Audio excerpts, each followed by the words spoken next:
Periodical yearly once check cholesterol, diabetes, blood pressure, ఒకసారి diabetes values normal maintain చేసుకుంటే ఇప్పుడు HbA1c అంటాం 6.5 నుంచి 7.5 ఇంక్రీజ్ అయిందన్నమాట. ఎవ్రీ 1 పాయింట్ 14% రిస్క్ పెరుగుతుంది.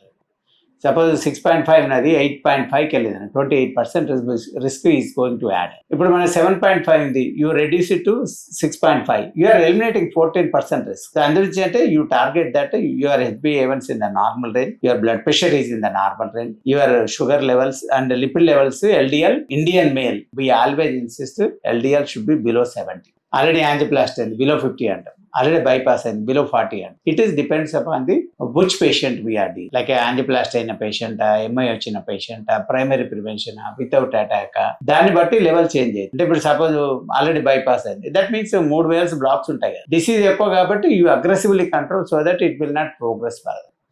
అందులో ఏంటంటే యంగ్ ఉన్నా, ఎక్సర్సైజ్ చేసినా, వీళ్ళు మధ్య మధ్యలో పీరియాడికల్ గా at least lipid levels, blood pressure level ఇవన్నీ కంట్రోల్ చేసుకుంటే stay away from bad habits and lead a stress free life. More stress definitely చాలా మంది ఏం చేస్తారంటే too much stress, they don't mix up with the people, social activities ఉండాలి, interact with the people. So ఇవన్నీ అంటే nice habits. Bad habits always, foolish pressures always lead to more stress. Stress తోటి ఏమైతే adrenaline release అయితే, నార్ఎడ్రినలిన్ release అయితే బాడీలో, that will act అంటే vessel స్పాజంలకు వెళ్తాయి, నేరో అయితే.